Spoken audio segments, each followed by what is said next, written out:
Moi, c'est Guéli Kofi. Et je suis international togolais. Actuellement, je joue avec Borloso Football Club d'Aneho. J'ai débuté ici au Togo dans les clubs de quartier. Et si je vais prendre la peine de citer tous ces clubs, on ne va pas finir. Et pour commencer le championnat, pour que je signe ma première licence, c'est l'association sportive de la police du Togo. C'était en 2e division, la Spoto. Et de là, j'ai fait une saison et je suis parti à l'Est Togoport. Après l'Est Togoport, j'ai eu ce privilège de jouer la Ligue des Champions avec le Dynamic Club togolais, le Dito de Lomé. On a été éliminé ici par le Vita Club et après cette élimination, j'ai pris l'envol pour le Gabon où j'ai joué pour le Stade Mandi de Port-Gentil. J'ai fait 3 saisons là-bas. Après, chez eux, je suis parti à Rayon Sport de Kigali au Rwanda. De Rayon Sport, j'ai fait une demi-saison à Sfayenenga du Burkina Faso avant de prendre l'envol pour le Deportivo Mongomo de la Guinée équatoriale. Et le pays même qui a failli me naturaliser, mais pour l'amour pour la tunique jaune. Et j'ai pas pu le faire. Donc après ça, j'ai fait une saison avec l'AS Denguélé de Côte d'Ivoire. l'AS Denguélé. Et après, je suis parti en RDC.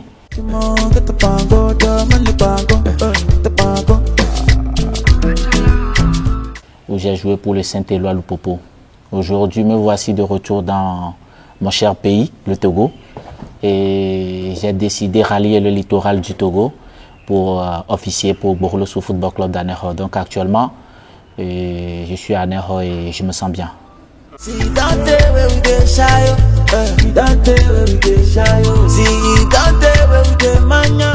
Et j'avoue que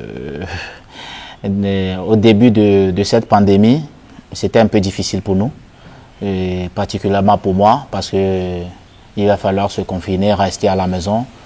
Mais avec le temps, c'est devenu une routine. Ça devient une routine. Et on prend le temps de venir chez M. Lambert dans son gymnase tous les matins. Et mon éternel ami Akate Nyama, le capitaine de la sélection locale, lui et moi, et on prend la peine de venir tous les matins travailler ici. Et 1h et 1h30. Après ça, et quand tu rentres à la maison, tu n'as rien de spécial ou bien d'important à faire. On se confine, on est là tout le temps à la maison. Donc, je dirais qu'on passe pratiquement toute la journée à nos domiciles.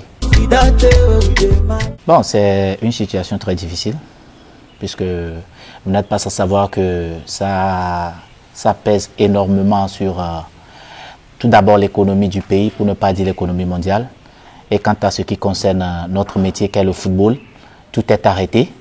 Et c'est à peine que nous puissions encore mettre les pieds sur les pelouses et autres. Donc, alors que notre quotidien, notre vie, c'est le football.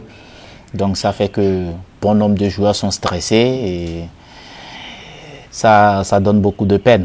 Mais on espère que dans peu de temps, ce moment aussi passera. Et on va s'attaquer à nos quotidiens.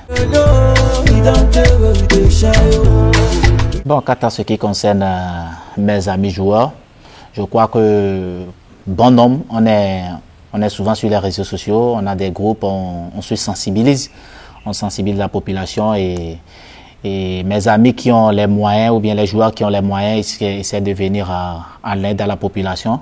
La dernière en date, c'est la coalition de joueurs de la COSA et avec Nan Richard, Tchakei Maouf et Ouro Agoro Ismaël, Ouro Agoro Ashraf. Et tout dernièrement, c'est Koudak Bakossi qui a suivi l'exemple. Lui aussi a fait des dons. On ne peut que citer ces genres de personnes. Entre autres, il y a Fodo Laba, Mlapa et autres qui feront ce qu'ils peuvent faire pour la population. Et très bientôt, il y aura encore d'autres gestes qui vont suivre, puisque je parle en conséquence de cause. Il y a des mobilisations qui se font en guise de roche et on voit que Et bientôt, vous allez encore entendre parler des joueurs togolais qui viennent en aide à la population. Pour la population, je ne peux que dire qu'ils n'ont qu'à respecter les mesures barrières. C'est très, très, très important puisque la santé n'a pas de prix.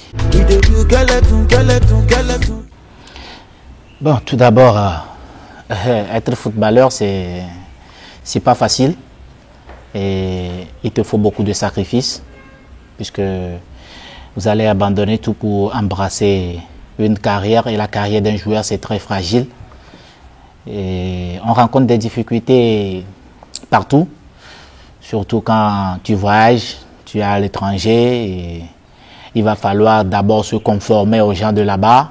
Il va falloir le côté linguistique aussi qui dérange. Et quand vous arrivez là-bas, et peut-être, je prends mon cas, tu es attaquant, tu vas rencontrer d'autres attaquants de différentes nationalités. Et il y aura forcément des gens qui seront plus forts que toi, des gens que toi aussi tu seras plus fort qu'eux, mais il va falloir te démerder. Le tout, ça se joue au côté mental. Donc si j'ai un truc à dire à mes amis joueurs ou bien mes frères joueurs qui sont derrière moi, c'est tout d'abord être discipliné, avoir un mental très fort et surtout tomber sur un bon agent de joueur. Parce que là, si tu n'as pas un bon agent de joueur ou bien toi-même tu n'arrives pas à se démerder sur ce côté, ça sera très difficile pour toi de remplir ta carrière sportive, surtout sortie professionnelle. Je dirais, après cette pandémie, mon souhait c'est retrouver totalement ma forme. Vous n'êtes pas sans savoir que j'étais blessé. C'est retrouver totalement ma forme. Donc c'est l'occasion pour moi de dire merci à tout un chacun, à toute personne qui me vient en aide. Et merci spécialement à M. Lambert, et le kiné qui ne cesse de ménager aucun effort pour que je puisse revenir en due et bonne forme. Et aussi aller côté équipe nationale, puisque vous n'êtes pas sans savoir, on a qualifié ce pays pour le CHAN. Et notre souhait, c'est hisser haut le drapeau togolais en cette compétition. Et pour moi, après cette compétition, trouver un très grand club, pourquoi pas en Europe, même si c'est en Afrique, que ce soit un très grand club et un très bon club, pour que nous puissions jouir de ce que nous avons appris comme métier qu'est le football.